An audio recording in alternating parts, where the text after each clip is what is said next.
Hey, sorry if it's a little loud, but I realized recently that I did not do my May ranking of new movies, and I also need to record my June ranking.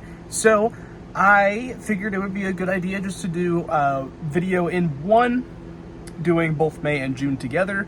So let's get this started. Hopefully we don't last too long, but in last place we have a movie called Shadow Force, which you probably have never heard of.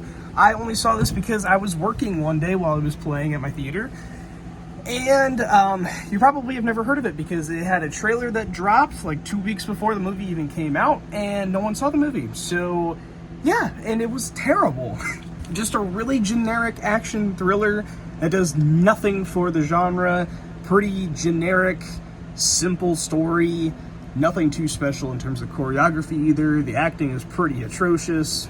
Next up, a movie that I know a lot of people absolutely despise, and I really did not like it either, Fear Street Prom Queen. This movie was one that I was looking forward to. The trailers looked pretty fun, and I really enjoyed the Fear Street trilogy. And honestly, this one was just really, really bad. I don't know what happened exactly. It just turns into a generic slasher. The twists are not surprising at all. The acting is horrible. The script is bad. And you know, some of the kills are kind of fun, but that doesn't really save the movie at all.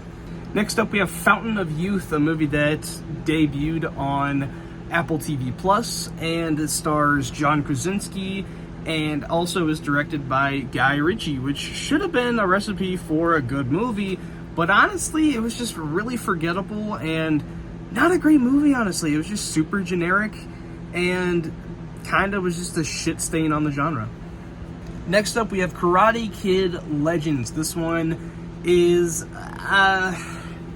it's an interesting one to talk about because I was looking forward to it. The trailers looked fine at best, and the movie just didn't really do anything for me. It just wasn't great, honestly. It had so many plot lines shoved into the shortest runtime of the franchise, and it just like felt undercooked. Everything was just super underdeveloped. Next up, we have Ash. So this one was a Shudder release that I premiered in theaters, I believe, in April, and just went on Shudder in June. And I was looking forward to it. It had a good cast, a good director involved, but I don't know what exactly happened with this one. It was just kind of boring as a whole. I didn't really care for it. And just a forewarning, there are 26 movies, so next up is 21. We have Megan 2.0. This is the most recent release I saw in June, I believe. And I went to go see this one in the theater, and I enjoy the first one to an extent. I think it's a fun enough movie. While not being very good, it's fun. This one was fine up until the third act, and the third act became horrible. It was just not good. It takes itself way too seriously. It's 2 hours long and did not be, it did not need to be 2 hours. It felt so overstuffed. It was so stupid. I don't know, just wasn't great. Next up is Friendship. So this one dropped in theaters, I believe, in mid-May, and it dropped onto streaming in June. So I checked it out last month, and a lot of people were really loving this one, and I just didn't really care for it. I didn't really know a whole lot of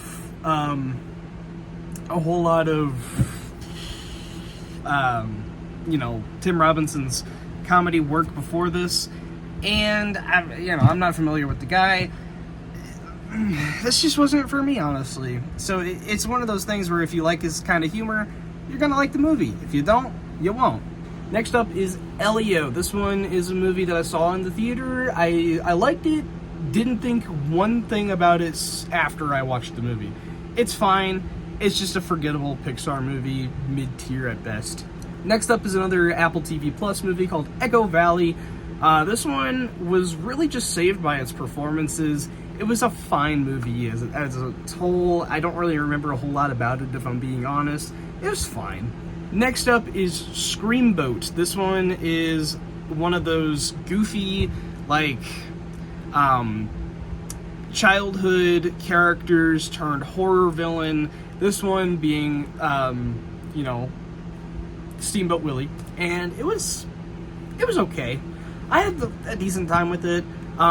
It plays itself stupid, which was fun to an extent. There were some bits where it was really funny. It just felt really long for whatever reason, so it was fine.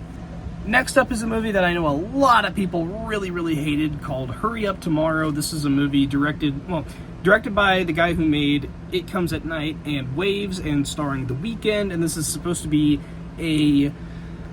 like a visual aid to his new album, and I really like The Weeknd, not as an actor necessarily, but his music is great, and I really like the new album, and I think this is a pretty decent movie as a visual aid to the album. I know a lot of people really did not like this movie, though, found it really boring. I thought it was fine. Next up is the Lilo and Stitch remake. I know a lot of people really didn't like this one either. It was it was cute. It was just another one of these Disney remakes that kind of just like adds a little bit too much that didn't need to be there, but they nailed Stitch, and Stitch is like the main appeal to the movies for me, at least. It was a cute movie. Next up is going to be 28 Years Later. This is probably my most disappointing movie of the year. It doesn't mean it's a bad movie, though. I thought it was an okay movie. I was really looking forward to this one. I was really hoping it would be my favorite movie of the year, and I walked out of the theater extremely disappointed, while still being a good movie. It was good. It just really needed a lot of improvements in the script department, and it felt like 3 different movies in one, especially by the ending, where it just feels like it's a completely different movie. I don't really know. There was some things I really liked, some things I didn't. Next up is Fight or Flight. This is a new action thriller with Josh Hartnett, and it was fun. It was a good time. It was pretty self-aware. It knew it was stupid.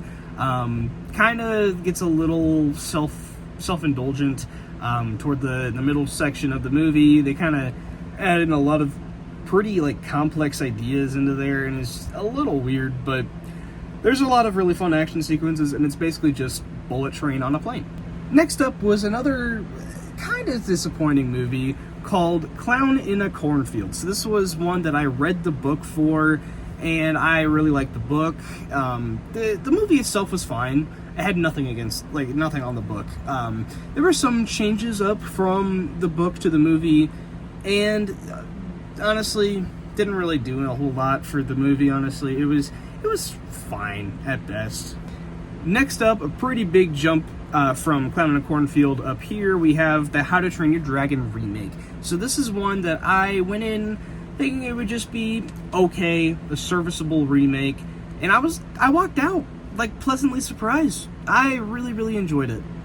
So next up is the How to Train Your Dragon remake, a pretty big jump in quality from Clown in a Cornfield up here. So this one was one that I went in, cautiously optimistic, and I was, hoping for the best, hoping for a serviceable remake, and I actually got that. I really enjoyed this one.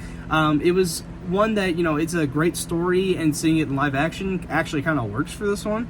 So seeing it on the big screen was really cool. All right, getting into the top 10, we have a movie called Freaky Tales. Now this one was a movie that actually really surprised me with how cool it was. It's basically an anthology sci-fi movie where it's a bunch of stories in 80s, is it Oakland, I think? And it's just telling a bunch of stories that are wrapped together with some sort of weird radioactive plot device centered in the middle. A little weird. There was one story that I didn't really love, but the rest of them were really cool.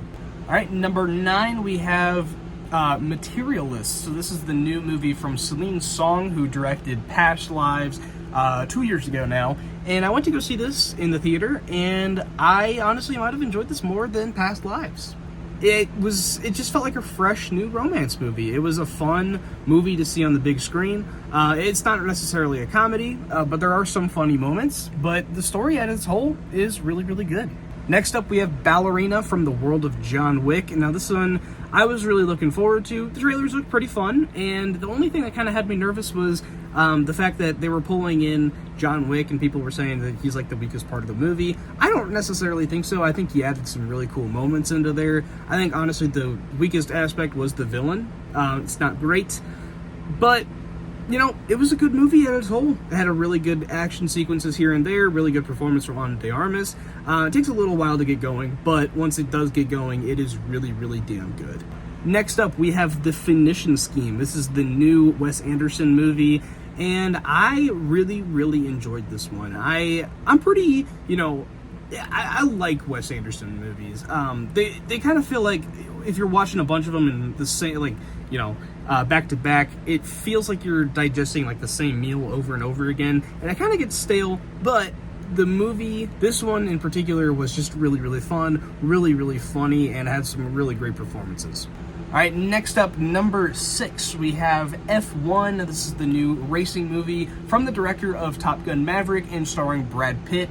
This one was really, really damn good to see on the big screen. I saw it in like a faux IMAX screen, and basically, you know, it's just a thrilling, captivating movie to look at on the big screen. Really, really amazing shots here and there.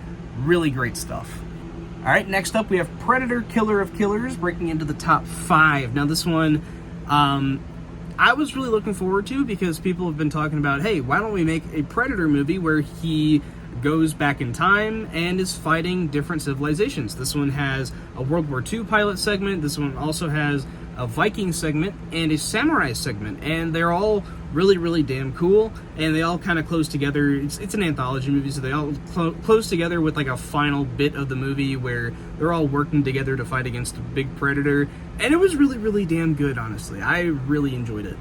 Coming in at number 4, we have Final Destination Bloodlines. Now, this was one that I was looking forward to. The teasers looked really fun. I didn't watch any of the trailers, but there was some sequences in there that I did see, and I really enjoyed what I saw. And this one was a really big surprise, honestly. This is my favorite of the franchise thus far, and I really hope they make a 7th movie. All right, we have the top 3 now, and we have Mission Impossible: The Final Reckoning.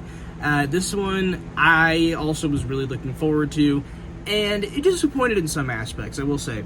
It wasn't the cleanest story necessarily, but it was a movie that I loved seeing on the big screen. It's a little bloated, sure, but man, the action sequences in this one, incredible. Tom Cruise is awesome as always. It's just a really damn good movie as a whole, and it's not nearly the best Mission Impossible movie, but damn is it good.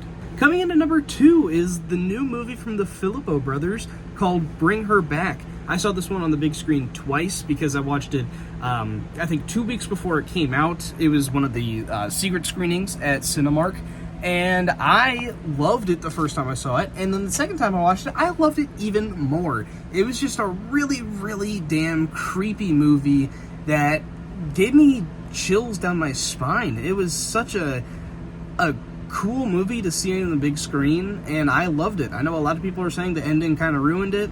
I think the ending was great. It was really bleak, and I loved it. But my number 1 is a movie that made me step back and think about life. And a movie that can do that really deserves to be in a number 1 spot in a ranking like this. It's called The Life of Chuck. Now, this is a new movie directed by Mike Flanagan based on a Stephen King short story. And man, this was a really, really great movie. I ended up crying at the end because it was just such an emotionally resonant movie. It knew its subject matter was pretty deep, and it really tackled that, and it's a movie that I haven't stopped thinking about it since I saw it. So there you go, guys. That is 26 movies that I saw between May and June ranked. I hope you guys liked it. It's a little bit shorter than my usual ones of these where I do like my monthly recap videos, but I had a really good time watching these movies. Really, really good shit. So yeah, hope you guys enjoyed, and I'll see you guys next month.